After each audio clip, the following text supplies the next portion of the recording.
Americans have double vision when it comes to satisfaction with their lives and with the country's direction. They are chipper on how things are going for them personally, but glum about what's happening in the bigger world around them, according to a new Gallup poll. At a time when the pandemic is slogging toward its 2-year mark, stock market volatility is roiling investors and decades-high price inflation is cutting into consumer purchasing power, 17% of Americans say they are satisfied with the country's direction, according to the poll of more than 800 people taken in early to mid-January. Yet even when big-picture problems can make a dent in their life, like disrupted holiday flights amid the Omicron variant surge or soaring grocery bills, 85% of poll participants said they are satisfied with their own lives. The 68-point difference between satisfaction with personal lives and the country's direction was down from a 71-point divide that Gallup found 1 year earlier. The new poll matches other gauges finding downbeat moods on large-scale issues, like a consumer confidence survey that fell in January. Personal satisfaction appears to be waning. The 85% who said they were satisfied with their own lives is 5 percentage points below Gallup's record high of 90% in 2020. Speaking of that double vision, different income levels appear to make it easier to find personal satisfaction, the poll suggests, another reminder of the pandemic's harsh glare on income inequality.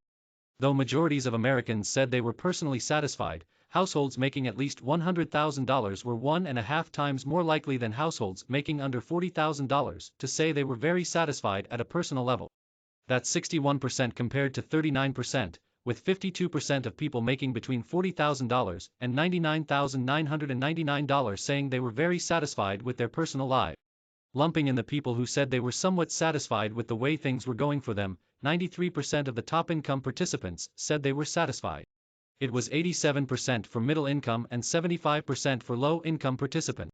It might be harder for lower income families to draw a dividing line between their mood looking in and their mood looking out, when, for example, they were more likely to be frontline workers facing the pandemic's early risks and inflation is now particularly tough on their budget. However, people making under $40,000 are the most likely to say they were satisfied with the country's direction, even though, like everyone in the poll, they were predominantly dissatisfied. 1/4 said they were satisfied with the country's direction, versus 12% of middle income and 15% of high income participants. One money-minded guess as to why? A tight labor market that's voracious for workers and pushing up wages.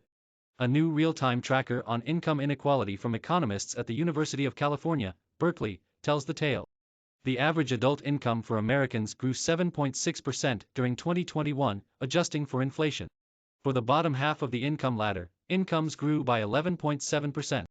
That's the third highest growth, behind the 12.7% income growth for the country's 1% and 13.9% for the country's top 0.1%, the tracker's data showed.